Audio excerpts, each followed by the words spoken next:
Hello everyone. आज की इस वीडियो में हम डिस्कस करने वाले हैं एएसओ पब्लिकेशन की तरफ से आने वाली रामबाण की रेलवे जीके की बुक को। इस बुक में टीसीएस के टोटल 17,000 से भी ज़्यादा क्वेश्चंस को कंपाइल किया गया है, जो कि आपके 2015 से 2024 के बीच में रेलवे के सभी एग्जाम्स में पूछे गए हैं। इस बुक का content theory, chapter wise, one liner और एमसीक्यू इन 4 फॉर्मेट में दिया गया है। इससे पहले इस बुक के टोटल 3 वीडियोस को इस चैनल पे अपलोड किया जा चुका है। अगर अभी तक आपने उन वीडियोस को नहीं देखा तो उन वीडियोस को ज़रूर चेकआउट कीजिएगा, क्योंकि उन वीडियोस में हिस्ट्री, ज्योग्राफी और पॉलिटी के मोस्ट रिपीटेड टीसीएस के क्वेश्चंस को करवाया गया है। हमारी इस वीडियो का पीडीएफ और पुरानी जितनी भी वीडियोस हैं सभी का पीडीएफ आप टेलीग्राम चैनल से डाउनलोड कर सकते हैं, जिसका लिंक इस वीडियो के डिस्क्रिप्शन में या हर वीडियो के डिस्क्रिप्शन में आपको दिया जाता है। इस वीडियो में हम चैप्टर्स को डिस्कस करने वाले हैं। इसमें हम प्राचीन इतिहास के 2 सबसे महत्वपूर्ण चैप्टर, जो है चैप्टर 1 पाषाण युग और सिंधु घाटी सभ्यता और चैप्टर 2 वैदिक सभ्यता और महाजनपद, इन दोनों ही चैप्टर से रेलवे के प्रीवियस ईयर क्वेश्चंस में बहुत सारे अलग अलग वैरायटी के क्वेश्चंस दिए हुए हैं। तो ये क्वेश्चंस और ये चैप्टर काफ़ी इम्पोर्टेंट है। तो बिना टाइम को वेस्ट करते हुए चलिए अपनी वीडियो को शुरू करते हैं। तो पहला क्वेश्चन यहाँ पे दिया है, भीमबेटका के शैलाश्रय प्रसिद्ध हैं, भारतीय उपमहाद्वीप पर मानव जीवन के प्राचीनतम चिन्हों की वजह से प्रसिद्ध हैं। अगला क्वेश्चन है, भारत में पाषाण कालीन शिला चित्रकारी पाई जाती है भीमबेटका में। मध्य पाषाणिक प्रसंग में पशुपालन के प्रमाण मिले हैं आदमगढ़ से।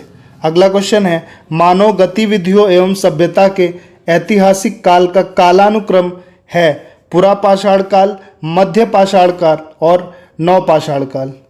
अगला क्वेश्चन दिया है, पत्थर की बनी हुई नृत्य करते हुए पुरुष की मूर्ति नटराज पाई गई थी हड़प्पा से।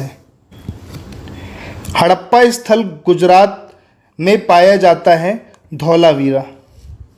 सिंधु सभ्यता के किस स्थलों में जलाशयों के साक्ष्य मिले हैं? धौलावीरा में मिले हैं। पुरातात्विक स्थल सुरकोटदा स्थित गुजरात राज्य में स्थित है। 1944 में भारतीय पुरातत्व सर्वेक्षण के महानिदेशक के रूप में किसने पदभार संभाला और हड़प्पा की खुदाई का जिम्मा लिया था? Sir Mortein wheeler. Important question mark करिएगा। अगला क्वेश्चन है, प्रसिद्ध सिंधु घाटी स्थल मोहनजोदड़ो की पहली बार खुदाई प्रख्यात ने पदभार संभाला भारतीय पुरातात्विक द्वारा की गई थी आरडी बनर्जी द्वारा। नेक्स्ट क्वेश्चन है, सिंधु घाटी सभ्यता के कितने वर्ष पुरानी है और दक्षिण में गंगा घाटी के निचले क्षेत्रों व उत्तर में मालवा तक फैली हुई 3000 ईसा पूर्व के से वर्ष पुरानी है। अगला क्वेश्चन है, का विकास 5000 बीसी से मालवा के दक्षिण की ओर एवं उत्तर की ओर गंगा घाटी के पूरे तलहटी क्षेत्र में हुआ है सिंधु घाटी सभ्यता का। हड़प्पा सभ्यता 2500 बीसी के आसपास विकास किया था। आज उन्हें हम कहते हैं पश्चिमी भारत और पाकिस्तान। भारत का इतिहास सिंधु घाटी सभ्यता के जन्म से शुरू होता है, जो लगभग कितने वर्षों से अस्तित्व में आई थी? 2500 ईसा पूर्व से। सिंधु घाटी सभ्यता की सबसे महत्वपूर्ण विशेषता थी ईंट के बने भवन। सिंधु घाटी सभ्यता है कांस्य युगीन सभ्यता। सिंधु सभ्यता के लोग डैश बनाने के लिए तांबे और टिन को मिश्रित करते थे कांस्य। मोहनजोदड़ो नाम का अर्थ मुर्दों का टीला किस भाषा में है? सिंधी भाषा में। सिंधु घाटी सभ्यता के लोग किसकी पूजा करते थे? पशुपति की। नेक्स्ट है, जर्मनी और इटली के पुरातात्विदों ने एक दल ने मोहनजोदड़ो में सतह अन्वेषण शुरू किया था 1980 में। तो यहाँ पे कुछ क्वेश्चंस छूट गए थे तो इन्हें कवर कर लेते हैं। भीमबेटका की गुफाओं की खोज कब हुई थी? 1957-58 में। सिंधु घाटी सभ्यता के समय में शिल्प निर्माण के लिए सीप प्राप्त किए जाते थे नागेश्वर से। सिंधु घाटी सभ्यता का कौन सा स्थल पंजाब भारत में स्थित है? रोपड़। हड़प्पा की अधिकांश मानक मोहरें नामक एक प्रकार के मुलायम पत्थर से बनी होती थी जो 2x2 विमा के साथ वर्गाकार आकृति का होता था तथा जिसका उपयोग व्यावसायिक उद्देश्यों के लिए किया जाता था। रिट्रेटाइट। अगला है धौलावीरा किस राज्य में स्थित है? गुजरात में। धौलावीरा एक पुरातात्विक स्थान किस समयावधि से जुड़ा हुआ है? सिंधु घाटी सभ्यता से। मोहनजोदड़ो में पाया गया विशाल स्नानागार एक विशाल स्नानागार किस आकार का था? तो यह आयताकार टैंक था। अगला क्वेश्चन है वर्ष 1920-21 के आसपास किस नदी के किनारे खुदाई के दौरान हड़प्पा शहर मिला? रावी नदी के किनारे। इंपॉर्टेंट क्वेश्चन मार्क करिएगा इसे। नेक्स्ट क्वेश्चन की ओर चलते हैं। मोहनजोदड़ो स्थित है सिंधु के किनारे। हड़प्पा सभ्यता का शहर विशिष्ट रूप से मनके बनाना, सीप काटना, धातु की वस्तुएं बनाना, मोहर बनाना और तराजू का निर्माण करना आदि कार्यों सहित शिल्प उत्पादन के लिए समर्पित था। चंदहुदड़ो। अगला क्वेश्चन है सिंधु घाटी सभ्यता के किस स्थल को सबसे पहले खोजा गया था? हड़प्पा को। किस नदी के किनारे है? रावी नदी के किनारे। अगले क्वेश्चन की ओर चलते हैं। तो यहाँ पे वन लाइनर क्वेश्चंस कंप्लीट हो गए। एमसीक्यू क्वेश्चंस को देख लेते हैं। सिंधु घाटी सभ्यता के समय में शिल्प निर्माण के लिए सीप कहाँ से प्राप्त किए जाते थे? ऑप्शन सी नागेश्वर से।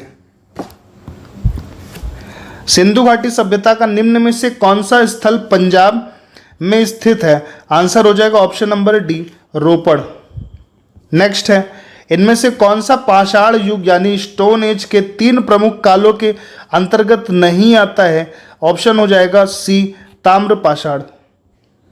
नेक्स्ट क्वेश्चन है निम्नलिखित में से कौन सा मानव गतिविधियों एवं सभ्यता के प्राक ऐतिहासिक काल का सही कालानुक्रम है? आंसर हो जाएगा ऑप्शन नंबर ए, पुरापाषाण काल, मध्य पाषाण काल और नवपाषाण काल। अगला क्वेश्चन है सिंधु घाटी सभ्यता वर्ष पुरानी है और दक्षिण में गंगा घाटी के निचले क्षेत्रों व उत्तर में मालवा तक फैली हुई थी।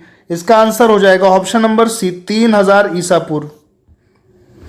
अगला क्वेश्चन है डैश का विकास 5000 बीसी ईस्वी से मालवा के दक्षिण की ओर एवं उत्तर की ओर गंगा घाटी के पूरे तलहटी क्षेत्र में हुआ।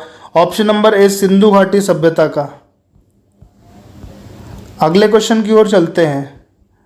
नेक्स्ट क्वेश्चन है हड़प्पा सभ्यता 2500 बीसी के आसपास विकास किया, आज उन्हें हम क्या कहते हैं?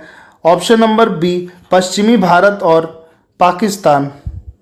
नेक्स्ट क्वेश्चन है भारत का इतिहास सिंधु घाटी सभ्यता के जन्म से शुरू अस्तित्व में आई थी। ऑप्शन नंबर ए, 2500 ईसा पूर्व। नेक्स्ट क्वेश्चन है सिंधु घाटी सभ्यता की सबसे महत्वपूर्ण विशेषता क्या थी? ऑप्शन नंबर सी, ईंट के बने भवन। सिंधु घाटी सभ्यता है, आंसर हो जाएगा डी, कांस्य युगीन सभ्यता है। मोस्ट इंपॉर्टेंट क्वेश्चन है, इसे मार्क करिएगा।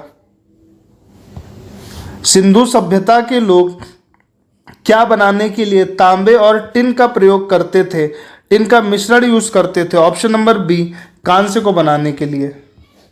नेक्स्ट क्वेश्चन है निम्नलिखित में से कौन सा सिंधु घाटी सभ्यता का महत्वपूर्ण स्थान नहीं है? Option number D, Azamgarh. अगला क्वेश्चन है मोहनजोदड़ो नाम का अर्थ मुर्दे का टीला किस भाषा में है? ऑप्शन डी, सिंधी भाषा में। अगले क्वेश्चन की ओर चलते हैं। नेक्स्ट क्वेश्चन है हड़प्पा के लोग निम्नलिखित में से किन भगवान की पूजा नहीं करते थे? यानी हड़प्पा के लोग निम्नलिखित भगवानों में से किसकी पूजा नहीं करते थे? ऑप्शन नंबर बी, विष्णु की पूजा नहीं करते थे। अगला क्वेश्चन है सिंधु घाटी सभ्यता के लोग की पूजा करते थे, इसका आंसर हो जाएगा ऑप्शन नंबर डी, पशुपति की। धौलावीरा एक पुरातात्विक स्थान किस समयावधि से जुड़ा है? Option number D, option number C, Sindhu घाटी सभ्यता से। तो यहाँ पर कुछ क्विक रिमाइंडर पॉइंट है, उन्हें भी हम जल्दी से कवर कर लेते हैं। पाषाण युग से संबंधित है, पाषाण युग, जिसे अंग्रेजी में स्टोन एज कहा जाता है, मानव इतिहास का एक महत्वपूर्ण अध्याय है। यह युग पत्थरों के उपयोग से जुड़ा है और मानव जीवन के प्रारंभिक चरण को दर्शाता है। पाषाण युग को 3 भागों में बांटा गया है: पुरा पाषाण यानी पैलियोलिथिक एज, मध्य पाषाण मेसोलिथिक और नवपाषाण नियोलिथिक। पुरा पाषाण काल में मानव ने पहली बार पत्थर के औजारों का उपयोग किया। इंपॉर्टेंट लाइन है ये। मध्य पाषाण काल में पशुपालन का प्रारंभ हुआ और नवपाषाण काल में खाद्यान्नों की कृषि सर्वप्रथम प्रारंभ हुई थी। भारत में मानव का सर्वप्रथम साक्ष्य नर्मदा घाटी से मिलता है। मानव द्वारा सर्वप्रथम प्रयुक्त अनाज जौ था। इंपॉर्टेंट लाइन है, मार्क करिएगा। भीमबेटका गुफाएं शैल चित्रों के लिए प्रसिद्ध हैं। अगला है, मेहरगढ़ से प्राचीनतम स्थायी जीवन के प्रमाण मिले हैं। बुर्ज होम से गर्त आवास के साक्ष्य प्राप्त हुए हैं। ताम्रपाषाण युग को चाल्कोलिथिक युग भी कहा जाता है। भारतीय पुरातत्व का जनक अलेक्जेंडर कनिंघम को कहा जाता है। अगला दिया है पुरा पाषाण काल यानी पैलियोथिक एज। इस युग में मानव अपनी सभी आवश्यकताओं को पत्थरों के उपकरणों से पूरा करते थे। आग को जलाने की जानकारी इस युग में मिलती है। इंपॉर्टेंट क्वेश्चन मार्क करिएगा। लोग गुफाओं में रहते थे और शिकार करते थे। यह युग लगभग 5 लाख साल पूर्व से 12,000 साल पहले तक था। उसके बाद अगला जो युग आएगा वो आएगा मध्य पाषाण काल यानी मेसोलिथिक एज। इस युग में औजारों की गुणवत्ता में सुधार हुआ और लोग छोटे समुद्र तटों पर बसने लगे। यह युग लगभग 12,000 साल पहले से 10,000 साल पहले तक था। अगले क्वेश्चन की ओर चलेंगे। यह संबंधित है नवपाषाण काल से यानी नियोलिथिक एज से। इस युग में लोग खेती करने लगे और धान, गेहूं और अन्य फसलें उगाने लगे। यह युग लगभग 10,000 साल पहले से 2500 साल पहले तक था। सिंधु घाटी सभ्यता पृष्ठभूमि और खोज के बारे में जानकारी दी है। सिंधु घाटी सभ्यता लगभग 2500 ईसा पूर्व दक्षिण एशिया के पश्चिमी भाग में मुख्य रूप से वर्तमान पाकिस्तान और पश्चिमी भारत में फली फूली। 1921 में दयाराम साहनी द्वारा रावी नदी के किनारे खोजा गया पहला शहर हड़प्पा था। इंपॉर्टेंट लाइन दी गई है, मार्क करिएगा। एक अन्य महत्वपूर्ण स्थल मोहनजोदड़ो, जिसे मोहनजोदड़ो भी कहा जाता है, जो पाकिस्तान के सिंध क्षेत्र में सिंधु नदी के पास है। इन खंडहरों को 1980 में यूनेस्को द्वारा विश्व धरोहर स्थल के रूप में नामित किया गया था। भौगोलिक विस्तार की बात करेंगे तो सिंधु घाटी सभ्यता में पंजाब, सिंध, बलूचिस्तान, राजस्थान, गुजरात और पश्चिमी उत्तर प्रदेश सहित एक विशाल क्षेत्र शामिल था। यह पश्चिम में सुतकांगेडोर बलूचिस्तान पाकिस्तान में से लेकर पूर्व में आलमगीरपुर पश्चिमी उत्तर प्रदेश तक फैला हुआ था। यह सभ्यता अफगानिस्तान और तुर्कमेनिस्तान भी पहुंची थी। विशेष रूप से पाकिस्तान के मेहरगढ़ में पूर्व हड़प्पा सभ्यता में कपास की खेती का पहला प्रमाण मिला। सामाजिक, राजनीतिक और आर्थिक सांस्कृतिक विशेषताएं क्या थी? सिंधु घाटी सभ्यता मिस्र, मेसोपोटामिया और चीन के साथ 4 सबसे बड़ी प्राचीन सभ्यताओं में से एक था। इसके प्रमुख शहरों जैसे हड़प्पा, मोहनजोदारो ने ग्रिड लेआउट और परिष्कृत जल निकासी प्रणालियों सहित उन्नत शहर नियोजन का प्रदर्शन किया। सभ्यता में तांबा, कांस्य, सीसा और टिन का उपयोग करके धातु विज्ञान का अभ्यास किया जाता था। व्यापार और वाणिज्य के लिए मानकीकृत बाट और माप का उपयोग किया जाता था।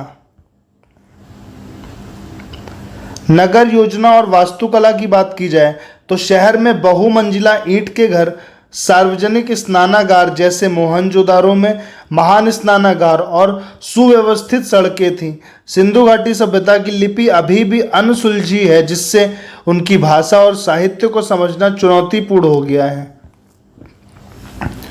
गिरावट और विरासत। सिंधु घाटी सभ्यता के पतन के कारणों को पूरी तरह से समझा नहीं गया है, लेकिन इसमें जलवायु परिवर्तन, संसाधनों की कमी और संभावित आक्रमण शामिल हो सकते हैं। अपने अंततः पतन के बावजूद सिंधु घाटी सभ्यता ने प्राचीन दुनिया में शहरी संस्कृति, प्रौद्योगिकी और व्यापार के मामले में एक स्थायी विरासत छोड़ी।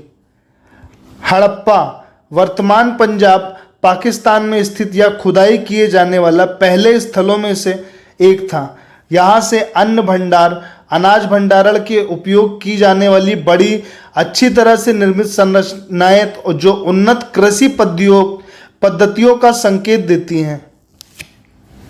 सील छापें, शिलालेखों वाली हजारों मोहरें मिली जो लेखन के एक रूप या प्रतीकों की प्रणाली का सुझाव देती हैं।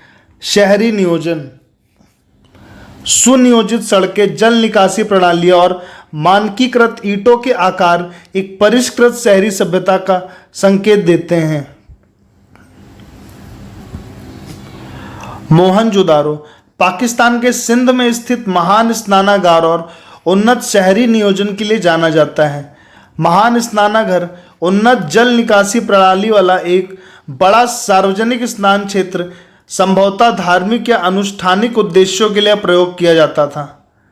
अगला क्वेश्चन है, यानी अगली लाइन है, महान अन्न भंडार माना जाता है कि एक विशाल संरचना का उपयोग अनाज भंडारण के लिए किया जाता था।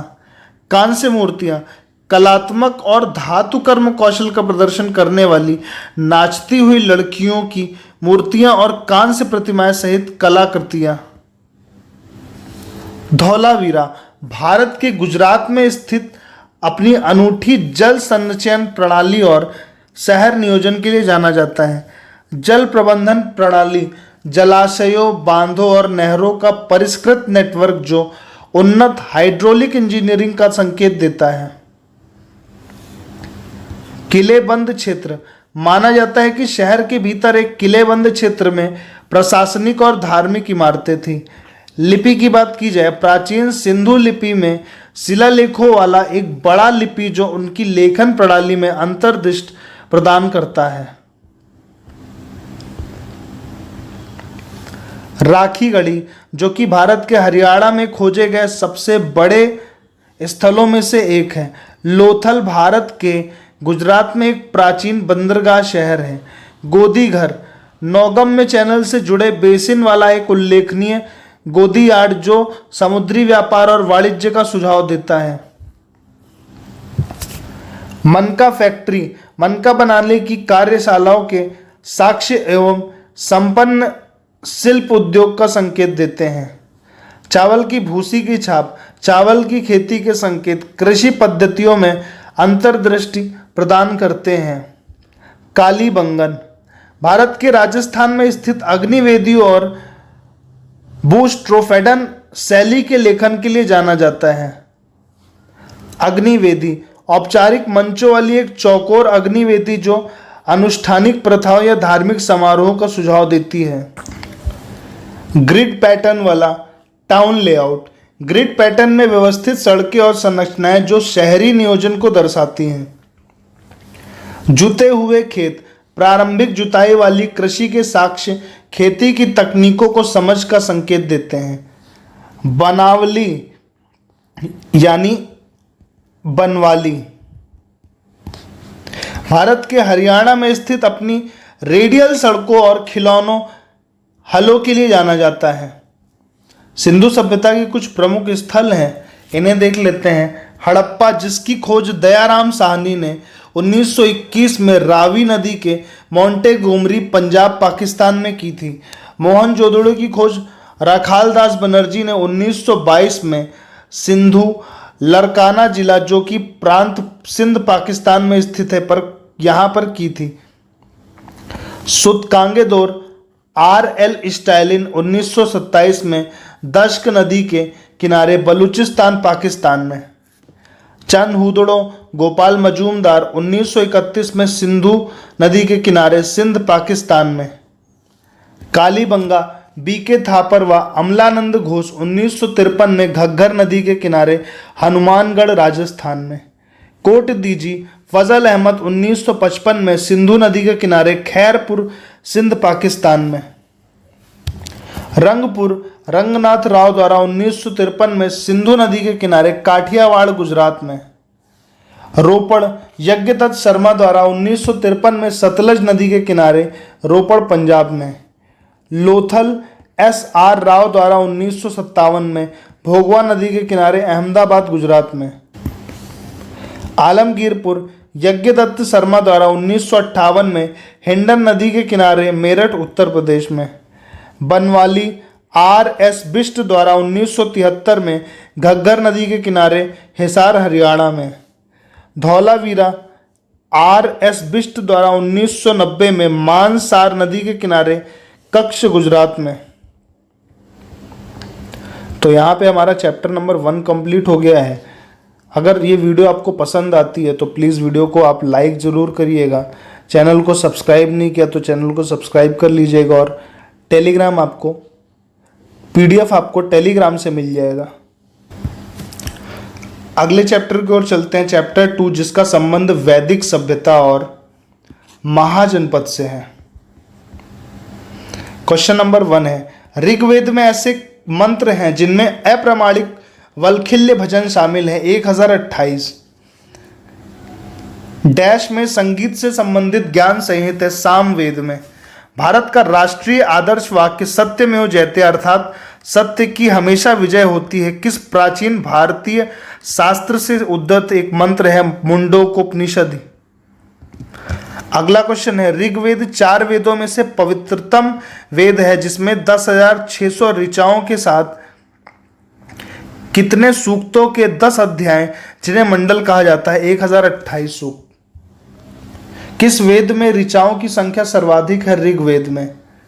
4 वेदों में सबसे पुराना और सबसे बड़ा वेद है ऋग्वेद। प्रारंभिक हिंदू दर्शन में जीवन के चरण निर्धारित किए गए 4 वेदों में से वेद को यज्ञ सूत्रों के वेद में जाना जाता था, जिसमें समान उद्देश्य के लिए इच्छित छंदों के साथ साथ विभिन्न संस्कारों के लिए अपनाए जाने वाले गद्य सूत्र भी शामिल है यजुर्वेद में। अगला क्वेश्चन है, उपनिषद शब्द में उपशब्द दर्शाता है निकटता को। ऋग्वेद के स्रोतों को किसके रूप में भी जाना जाता है? सूक्त के रूप में। वेद को गीत की पुस्तक, मंत्रों का वेद या गौत का योग कहा जाता है सामवेद को। सबसे पुराना वेद ऋग्वेद है। बदी का अंग जटिल शब्दों के अर्थ एवं व्याख्या के लिए प्रसिद्ध है निरुक्त। धनुर्वेद यजुर्वेद का उपवेद है, इसका संबंध है युद्ध कौशल से। इनको इंडो आर्यन सभ्यता का सर्वप्रातिक अभिलेख माना जाता है। इसमें शामिल ऋग्वेद, सामवेद, यजुर्वेद और अथर्ववेद हैं। बिंबिसार शासक था मगध का। मगध साम्राज्य की राजधानी थी राजगीर। आर्य संस्कृति के सर्वोच्च काल में गंगा घाटी के जनपद जो संख्या में महाजनपद बन गए थे 16। प्राचीन काल में अवध को किस नाम से जाना जाता था? कोसल।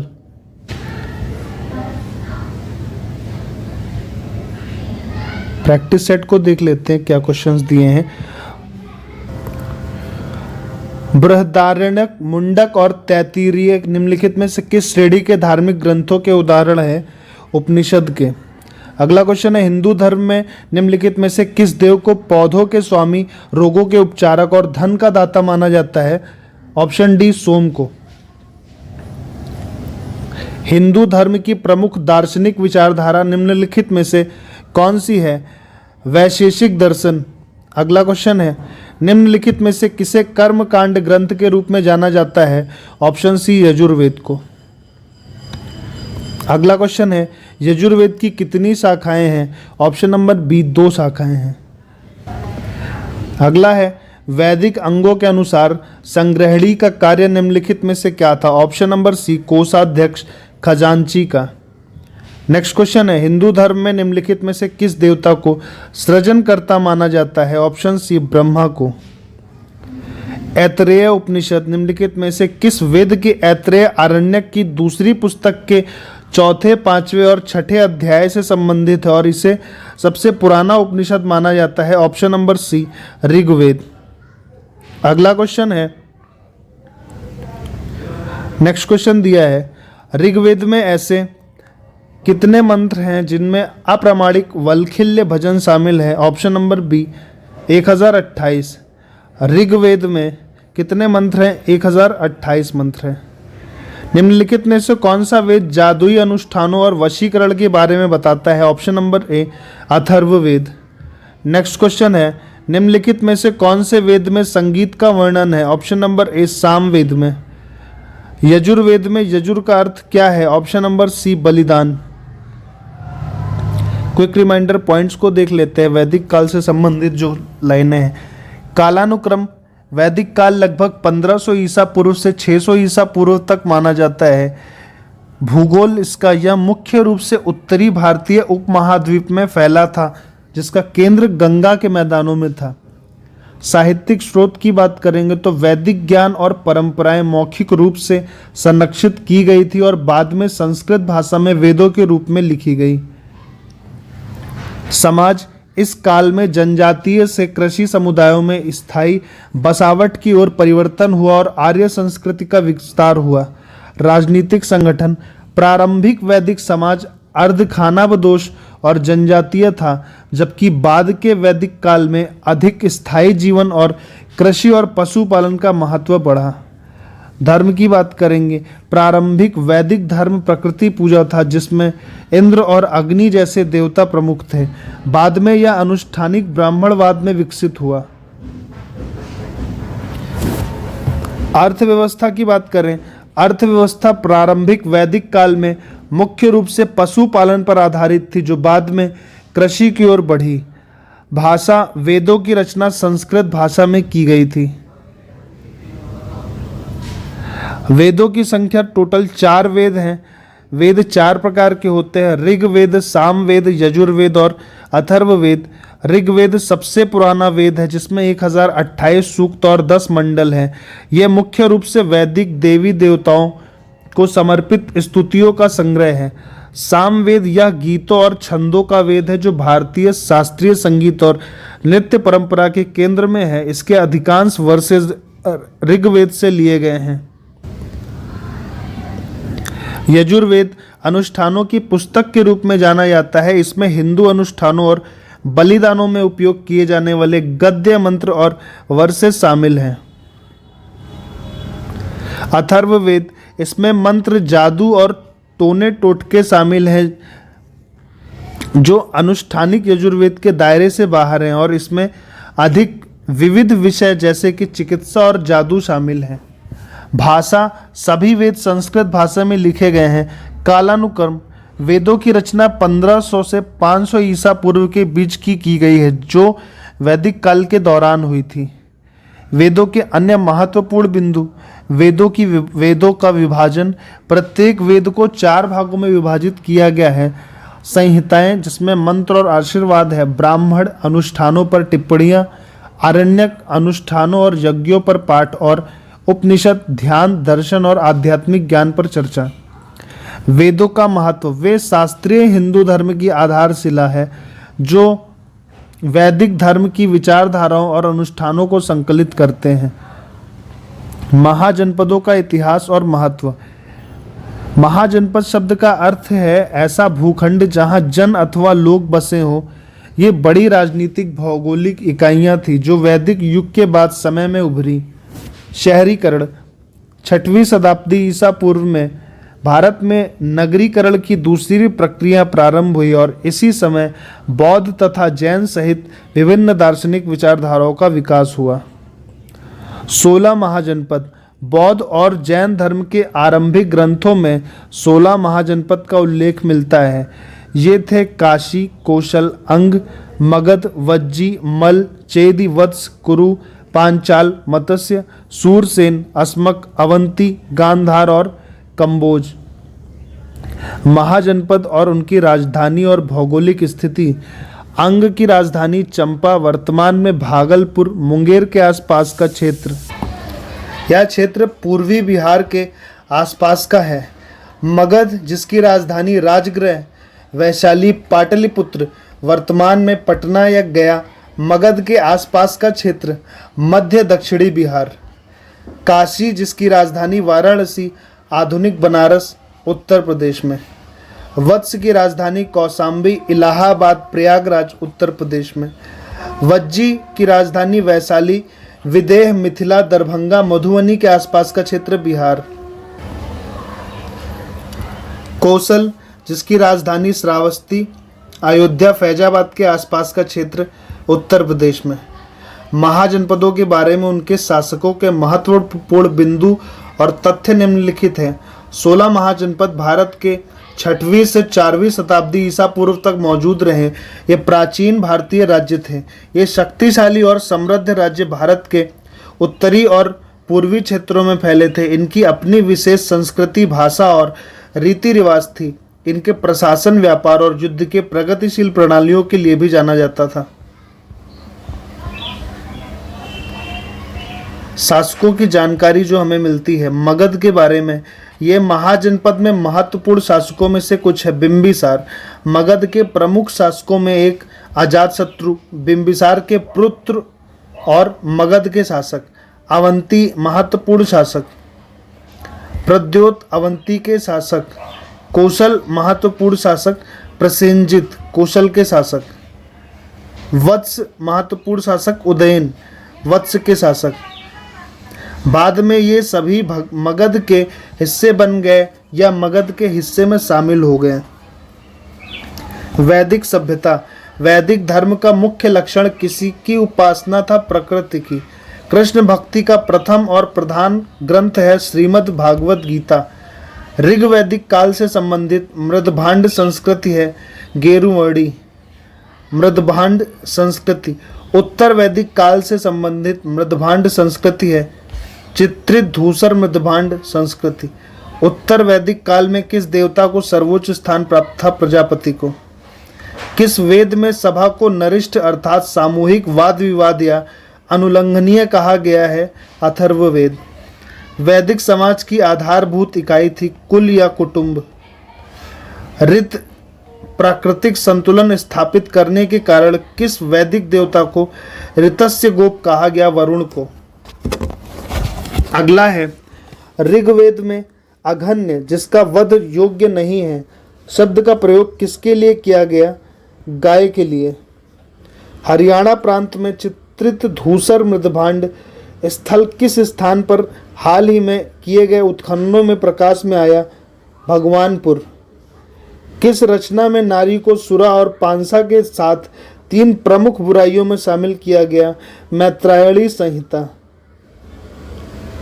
ऋग्वैदिक काल के उस सबसे प्रधान देवता की पहचान करें जिसकी स्तुति में 250 सूक्तों की रचना की गई थी? इंद्र। ऋग्वेद में सबसे पवित्र नदी किसे माना गया है? सरस्वती को। पूर्व वैदिक आर्यों का धर्म प्रमुखता था प्रकृति पूजा और यज्ञ। शतपथ ब्राह्मण से संबंधित राजा विदेह माधव से संबंधित ऋषि थे ऋषि गौतम रहुगुण। पतंजलि कौन था? पाणिनि के संस्कृत व्याकरण का एक टीकाकार, अष्टाध्यायी का। आर्यों के आर्कटिक होम सिद्धांत का पक्ष किसने लिया था? तिलक ने।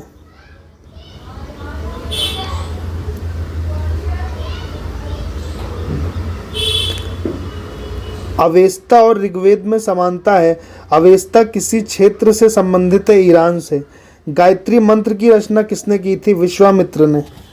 मनुस्मृति मुख्यतः संबंधित है समाज व्यवस्था से।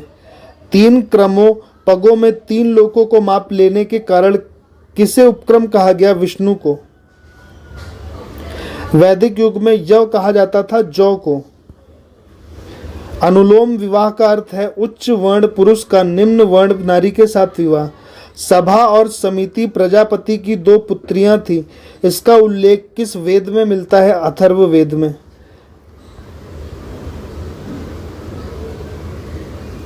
आर्य भारत में संभवतः आए थे मध्य एशिया से। आर्य शब्द इंगित करता है श्रेष्ठ वंश को। ऋग्वेद के किन 6 मंडलों में वंश मंडल गोत्र मंडल कहा जाता है? दूसरे मंडल से 7वें मंडल तक। जल या समुद्र का देवता कौन थे? वरुण। प्राचीनतम विवाह संस्कार का वर्णन करने वाला विवाह सूक्त किसमें पाया जाता है? ऋग्वेद में। संस्कारों की कुल संख्या कितनी है? 16। योग दर्शन के प्रतिपादक है पतंजलि। न्याय दर्शन को प्रचारित किया था गौतम ने। एशिया माइनर स्थित बोजार्ज-कोई का महत्व इसलिए है कि वहाँ जो अभिलेख प्राप्त हुए उनमें 4 वैदिक देवताओं इंद्र, वरुण, मित्र, नासत्य को उल्लेख मिलता है। 800 ईसा पूर्व से 600 ईसा पूर्व का काल किस युग से जुड़ा है? ब्राह्मण युग से। प्रसिद्ध 10 राजाओं का युद्ध दासराज युद्ध किस तट पर लड़ा गया? पुरुषली तट पर। वेदांत या उत्तर मीमांसा दर्शन के प्रतिपादक है बादरायण। वैशेषिक दर्शन के प्रतिपादक है उलूक कडद। अस्तोमा सद्गमय कहाँ से लिया गया है? ऋग्वेद से। किस देवता के लिए ऋग्वेद में पुरंदर शब्द का प्रयोग हुआ है? इंद्र। सांख्य, योग, न्याय, वैशेषिक, मीमांसा एवं वेदांत इन 6 भिन्न भारतीय दर्शनों की स्पष्ट रूप से अभिव्यक्ति हुई है वैदिक युग में। सबसे प्राचीन वेद कौन सा है? ऋग्वेद। वैदिक युगीन सभा मंत्री परिषद थी। चरक संहिता नामक पुस्तक किस विषय से संबंधित है? चिकित्सा से। कर्म का सिद्धांत संबंधित है मीमांसा से। कपिल मुनि द्वारा प्रतिपादित दार्शनिक प्रणाली है सांख्य दर्शन। अध्यात्म ज्ञान के विषय में नचिकेता और यम का संवाद किस उपनिषद में प्राप्त होता है? कठोपनिषद में। आरंभिक वैदिक साहित्य में सर्वाधिक वर्णित नदी है सिंधु।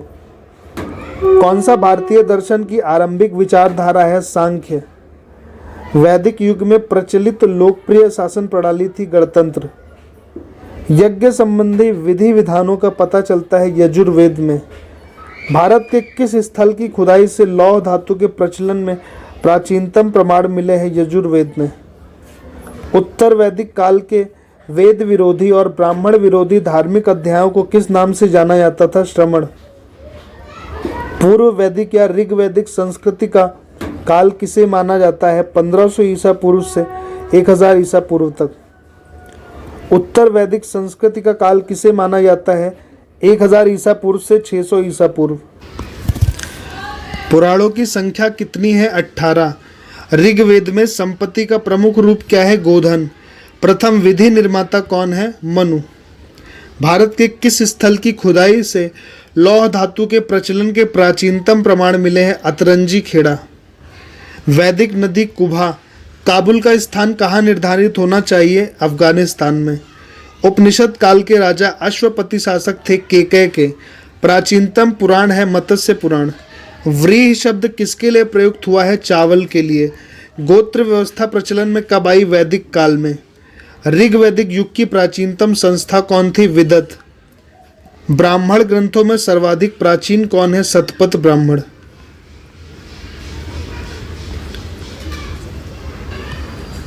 तो फ्रेंड्स, यहाँ पे ये वीडियो हमारी कंप्लीट हो गई है।